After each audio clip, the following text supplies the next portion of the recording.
Welcome, everybody, to Let's Talk, the Todd Worsham Show.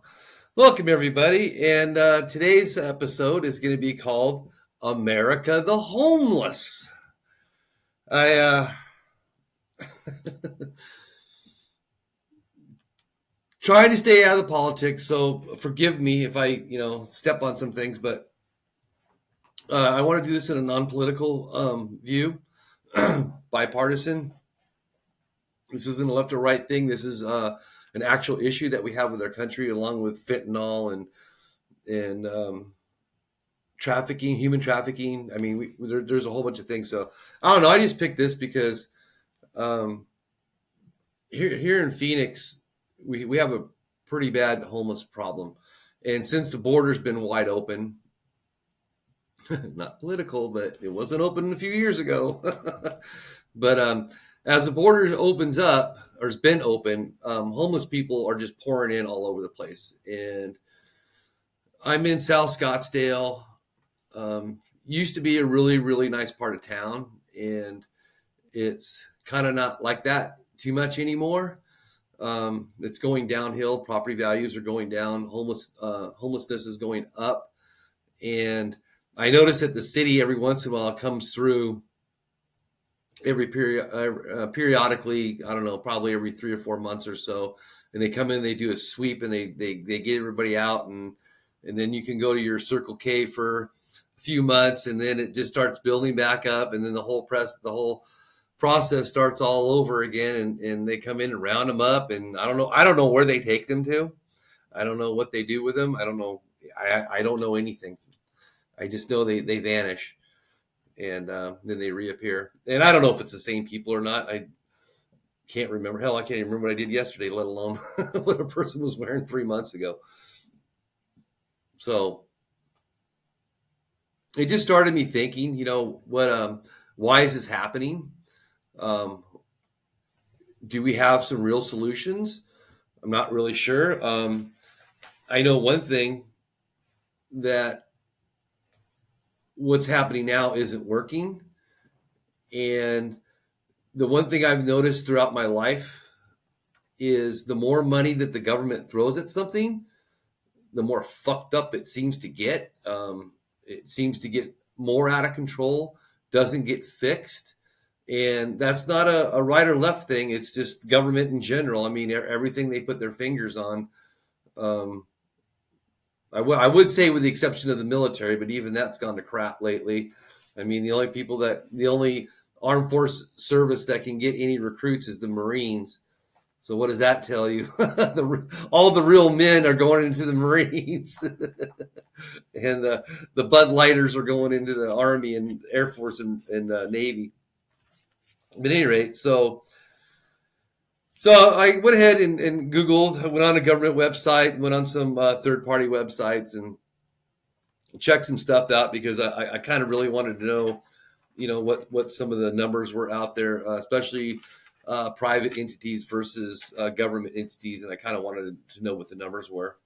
And of course, the government, as usual, the numbers were off on that. They were lower than normal. Actually, the numbers kind of matched, but then their percentages of what it went up is way off. So I'm going to tend to go with this third party thing. I believe it's better. And not only that, but I don't understand how you could legitimately, or let me say accurately, find out how many homeless people there are. I think that would be a pretty good task.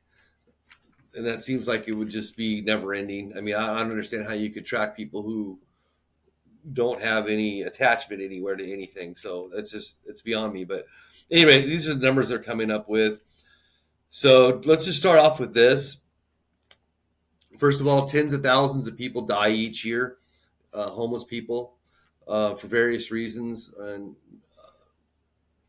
starvation, heat stroke, diseases is probably one of the biggest ones.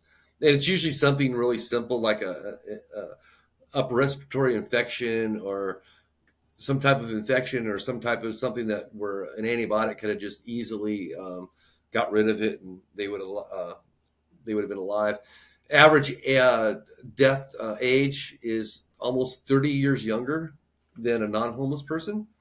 That's pretty good. So you're probably looking at, that means probably around 45, 50 years old at tops. So you're probably looking more in the 40s, 50s.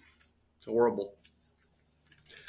So the homeless population has risen 12% in the last 3 years. So without being non-political, um, I can tell you from 2017 to 2020, most people were working. Most people had money in their pockets. Homelessness was down. People on the system was down. I believe that administration got over 6 million people off of food stamps and off the system. Very good. So, and this is what they're saying. So, in the last 2 years, well, from 2020 to 2022, the white population has increased by 11%. So, in 2 years, it's gone up 11%, and that's 2022. I guarantee you, if you do that number today, I guarantee you that's up 12, 13%. And then black, which is really horrible. And again, without being political, this is the difference between the administrations, in my opinion. In 2020, from 2020 to 2022, the black population homelessness went up 25%. That's insane. Um, that's just, I don't understand that. I mean, I saw that number and I just went, oh my God, that just can't be right. And I went to a couple different places and they're all saying it's between probably 21 and 26, 27%. So, and Hispanic 6%, which I'm kind of amazed at that really, because the Hispanic culture is a very family orientated culture, like the Asians, and those type of people um, tend to take care of each other a lot, and you don't really see homelessness in Asian and Jew, Hispanic. You don't really see too much homeless in those populations because of their culture, and they take care of each other. And that's why the highest is obviously going to be white, and all like that. But I mean the just the population percentage is mostly white as of now. So of course you're going to have the higher numbers in the white because per capita, duh, more people, more blah blah blah. So yeah, so that sounds about right. So, but I read these numbers and I just went crazy. So I'm thinking, well, what can we do about it? How do we get people um, back in homes and back to stability and how do we do that? And of course, on the government websites, it's all these, government programs. We're going to build this, we're going to do this, we're going to do this, do that. And I found this program on there that was actually kind of cool, but I'm not sure if it's government affiliated, but it is based out of Washington D.C. So that kind of tells me that that's going to be a left wing entity. Um, that doesn't mean it's true. I mean, don't quote me on that, but I just know for a fact that DC is probably 99% liberal. So I would say that's going to be a liberal program. Anyway, but I looked it up, and it's called Housing First Program, and I thought it was really cool because it gets homeless people into a house for I believe it's 12 months. They pay everything for the first 12 months to get you up and going, so you can get money saved and you get a job, get money saved, and and keep the ball rolling and all that kind of stuff. And I thought that, well, that's pretty cool. And then the second thing I thought was, well, I've never heard of that as a solution. And you would think if the government was promoting and or knew of this program, you you would think that they'd be promoting it and asking people to donate and asking people to donate time and resources and all that kind of stuff to get this program going, because it does sound pretty cool. So that's always been one of my answers to this, is just maybe build some type of community where people can get started and get going, and then they can, move up. Kind of like, a fast food job used to be. It used to be a step up job, or it used to be a job in high school. It was a job for retirement people, but now it's a career. But I ain't going down that road.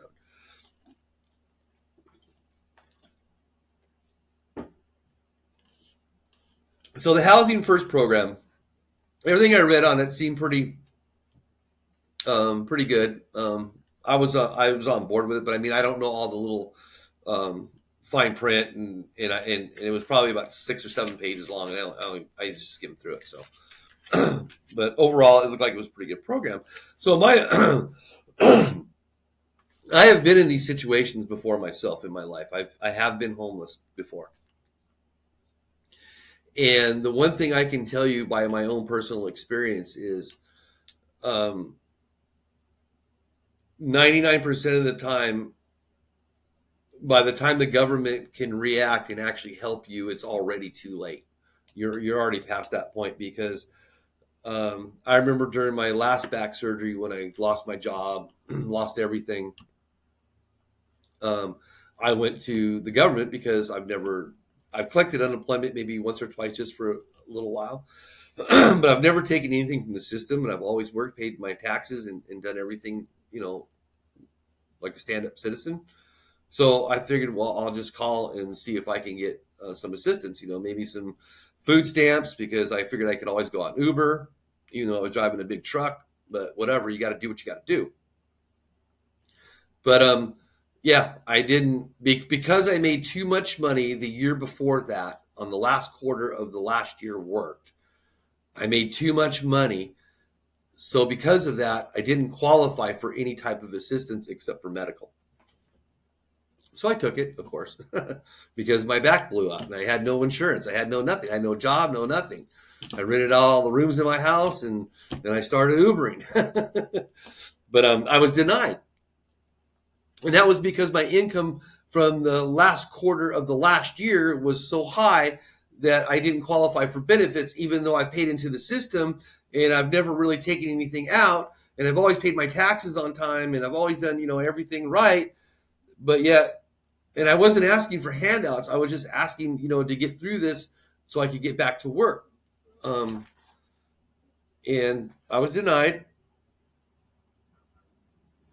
and I just made things work. I ended up losing my truck, but you know, I was able to hang on. But my point being is, if I would have gotten the assistance as I needed it before, then I actually didn't become homeless. But if it wasn't for friends, and it wasn't for, you know, certain people helping me in certain things and stuff like that, then yes, I would have been, sleeping. I would have been sleeping on the street. It's at the age of 50 something.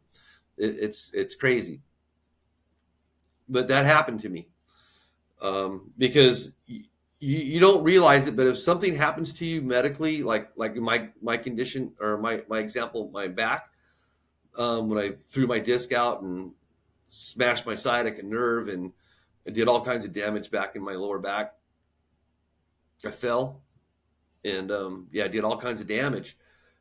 And you go through your savings, and you go through your 401k, and you go through all that shit real fast.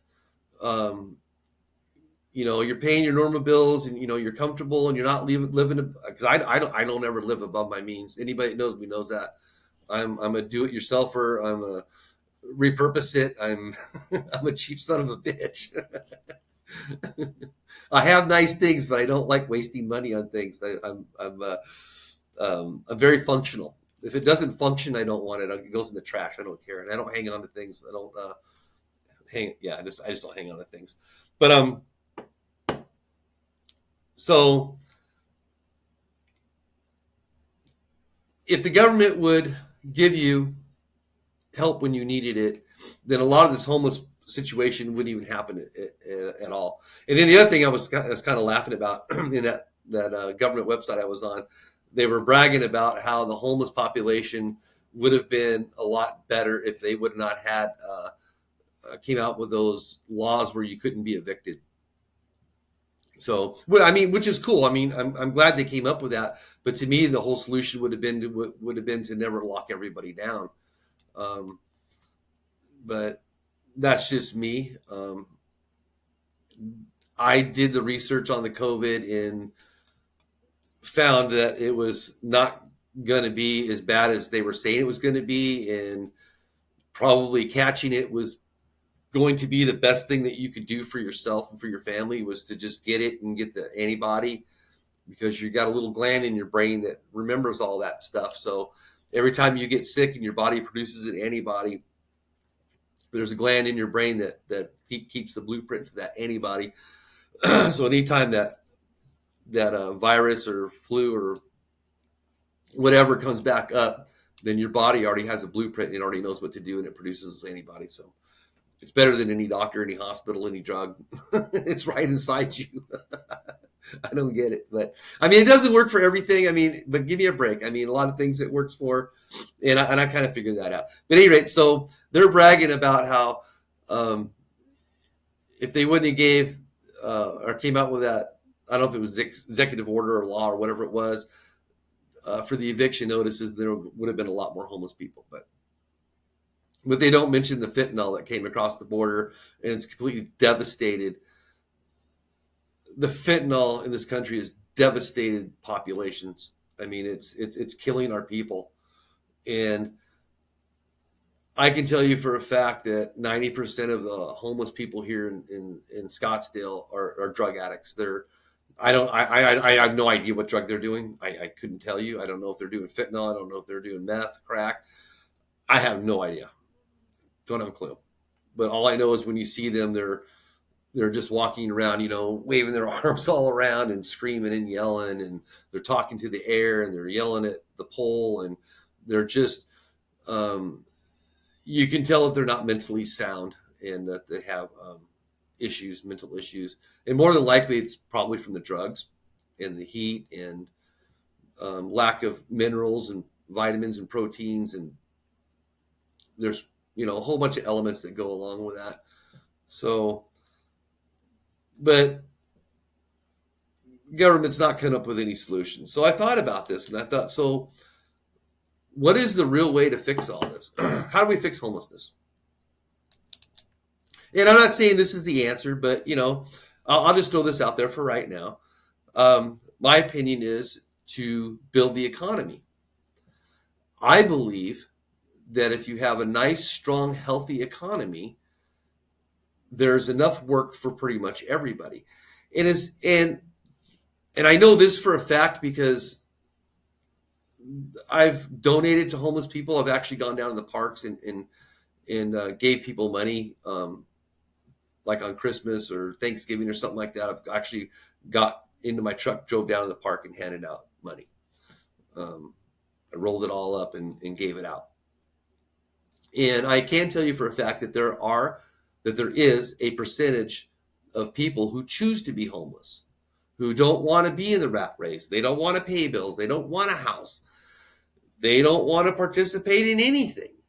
They just want to wander and do their own little thing. And that percentage is small, but there are percentages of people who just want to be left alone, and they don't want to participate in society. I don't think you're ever going to get rid of that. I think that's okay. That's what makes me laugh too, because I just made me remember the article on the government website that said homelessness shouldn't happen at all on any level, and I just laughed at that because the world is perfectly imperfect.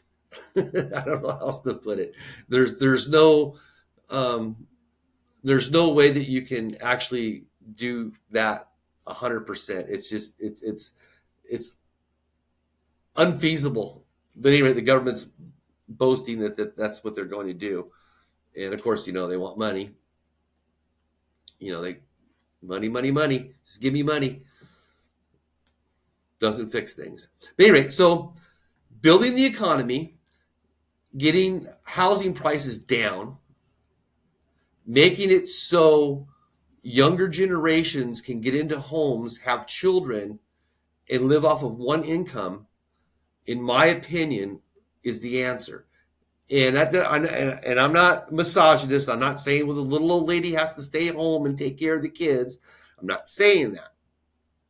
What I'm saying is a family should be able to live off of one income. It's the way it was that way for longest time. Longest time. Now it takes two people working, two incomes. Parents are never home. Children are always being watched by somebody else.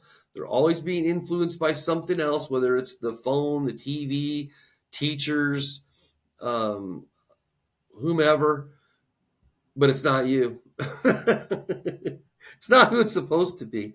So, and I mean, if I had my way, I would have been a stay-home dad. I mean, I would let her work, and I would have stayed home and raised my kids. I would have loved that actually. Can't believe I'm saying that, but I would have. I think I would have done that. I think that would have been just beautiful. I would have had like the best life in the world. I love my boys. I mean, I would have. Yes, I would have done it. Oh my god. But anyway, so my solution is build the economy up.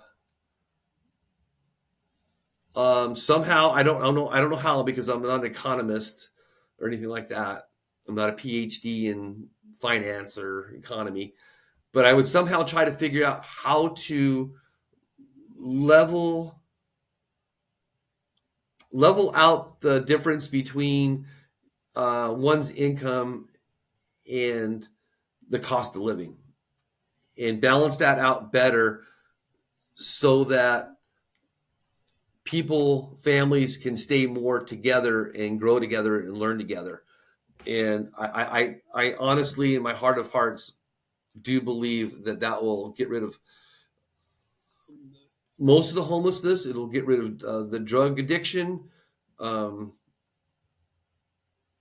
I think it'll produce better people, better children, better discipline. It's just being all around better thing. So to me, the answer is putting the family unit back together. And like I said earlier, the Asian and the Hispanic population homelessness percentages are extremely low. I think the Asians. I'm gonna throw a number out there because I'm pretty sure I'm right, but I'm not sure. I think it's like 1.7%. That's nothing. That's nothing. I mean, um, I don't know if I've ever seen a homeless Asian. But anyway, my point being is that there's certain races or cultures. I want to use the word culture, but I don't like the word race. But anyway, um, there are certain cultures that take care of each other, and we're not one of them. Whites are just 18 years old, get out of the house. Well, I mean, back in the day, you could do that because when you're 18, you could get out and you could get a job and you could go start a family and you could do all that stuff. You know, on one income, you could do all that, but can't do it today. So, um, couples are having children at a later age, um, which I think sucks because as much as I love my kids, I couldn't wait for them to be old enough to where I don't have to, they're not my responsibility anymore, and and to have that freedom. So I'm glad I got mine out early. I mean, early. So, so anyway, so that's what I believe in. I'm just throwing, planting the seeds out there. You may have your own opinions and thoughts on that, and that's great. I'd love to hear them. But I do believe the economy has, okay, for example, you'll take Bulgaria. Hungary? I can't remember. It's Hungary or Bulgaria. I can't remember which one it was. Though Tucker did a special with the president for like 2 or 3 days. But anyway, they have little or no crime. They actually have, I believe, almost 0% homelessness. Almost. I'm sure there's always some because there's always going to be some. They don't have employment problems. They don't have unemployment problems. They don't have crime problems. They don't have drug problems. And the one thing that they have that we don't have is they have a closed border. And the one thing that they have that we don't have is they have law and order. When you break the law, you get punished. It's that simple. just like how it used to be here. When I grew up, when I was a kid in the 80s, so even though the 80s were like kind of like out of control, there was still a lot of order in place. And even in my own household, I mean, I was held up to a high standard, which unfortunately I didn't keep up to all the time. Um, Especially in my teenage years, I didn't keep up to it all. But that's not the point. The point is I had those things endowed in me. I had those things, put into me, and I grew up in that environment. So when I finally did kind of, grow up, I knew right from wrong because I was taught that my whole life. Whether I did it or not, at a certain age is another thing. But in the end, in the long run, and which is the same thing I did to my kids. I instilled, critical thinking skills, common sense. Um, you have to pay for your consequences. There's consequences to your actions. Think about what you do before you do it. Think about what you say before you say it. I instilled all those things into my children, and some of them grabbed onto it, and some of them didn't. So, but my point being is, if we put the family unit back together, we get we close the borders, shut down the drugs, get rid of all these stupid ass fucking marijuana shit, and quit doping everybody up. I personally don't see anything wrong with somebody having like maybe a plant per household, but I'm going to tell you from people I talk to, and with my back surgery, my own personal experiences with dispensary weed. I don't know this for a fact, but I will bet my life it has more chemicals in it than a fucking cigarette. And a cigarette's got over 200 chemicals in it. Um, I've had people tell me all kinds of stories about dispensary weed and how bad it is, and they don't go back. It's not natural. It's been chemicalized. It just needs to stop. I mean, we can't just put people on dope. And then you wonder why doors are falling out of airplanes. You wonder why trains are falling off tracks. You wonder why motherfuckers are driving boats into bridges. I mean, what do you expect?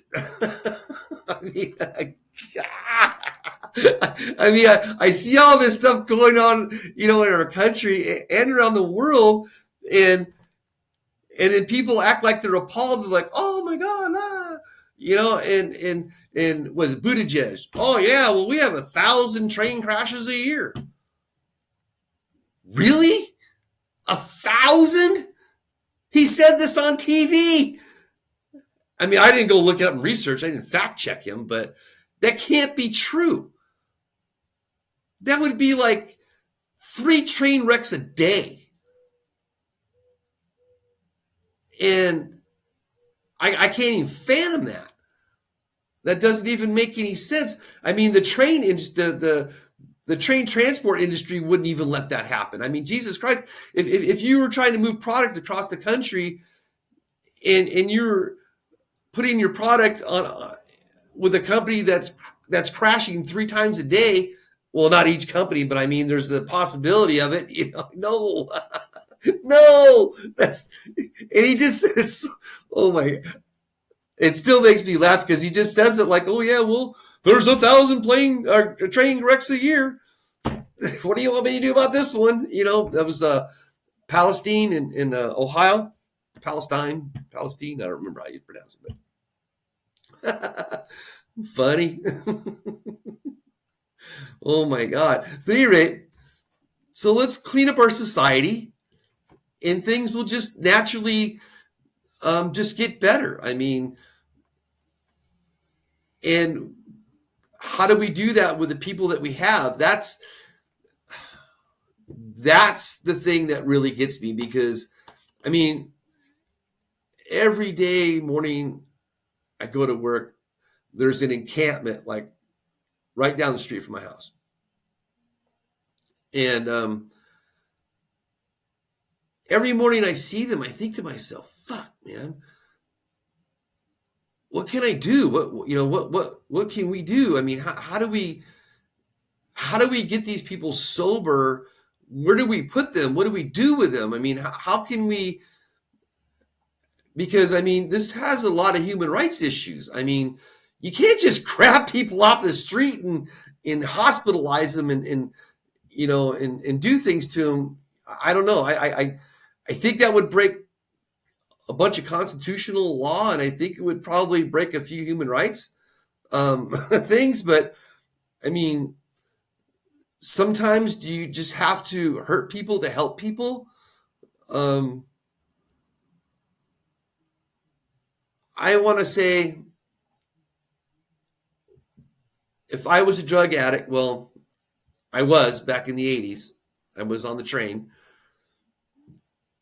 And I thank God for intervention. I mean, someone close to me hurt me to help me. You know, I mean, I lost everything. I mean, I lost my friendship with my family. I lost my trust with my family. I lost everything. And you got to build all that back. And I think about the struggles that I went through as a kid. Um, and I see all these people on the street, and I think, what is the solution? I mean, how could we legally and morally and ethically just grab these people off the street and put them through some type of rehab to get them going, and then it kind of falls back on this housing thing. I think this housing thing is kind of cool, but I mean, do you build like a rehab city? I mean, that's always been my kind of thought, to build like a rehab city. I know it sounds like crazy, but this is just my ADHD imagination brain, just on overkill. But I think it would be cool to like have like a city, like build like a little town, and have farms, fire department, have like a little city, and one way to get these people back into society and sober and get people functioning and give these people back their dignity and give them some pride would be to put them all in this community, and they run the whole community. The people there, you assign everybody in there a job. I kind of think they do. I kind of think they do that in prison, but I don't think everybody has a job in prison. Whereas in the rehab center, in my little fake world here, my little world, I'd want everybody to have a job. Everybody, landscaping, everything. And then not only that, we get the drugs out of them, we get their brain working, we get their critical thinking skills back up. We slowly start to heal them and nourish them, give them vitamins and minerals, give them a good diet, and I think that would be well spent money. And I don't know, because I've never crunched any numbers, and I have no idea what all this would cost, but it seems like it would be a lot cheaper than throwing billions and billions of dollars. Like California, I think California spends like what, $20 billion a year on homeless people. 20 billion a year.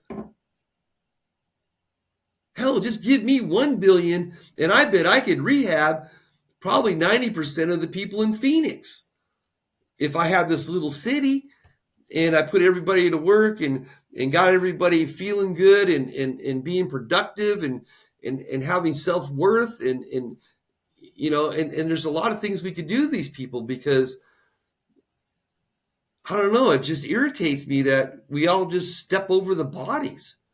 I mean, and I'm just as guilty. I mean, I do help them. I mean, I give them water and food. I don't really like giving them money, because money equals drugs. So I mean, I didn't do that with my own kids. I mean, I'll give them product. I mean, I'll give them. I carry water bottles. I give out water bottles all the time. When I used to Uber, I used to carry protein bars. I'd give them out to the homeless all the time. Um, and I did give out money, but that was because it was a holiday, and I just felt in the spirit. But so I don't know. Let me know what you think. Bad idea, good idea. Give me some ideas. Because it'd be kind of cool if some people would just start responding, and I could have another podcast answering some questions or talking about it. But anyway, maybe someday. So join me every Thursday, and never know what's going to be on the agenda. All right, everybody. Thank you for joining my show, and we'll see you next Thursday.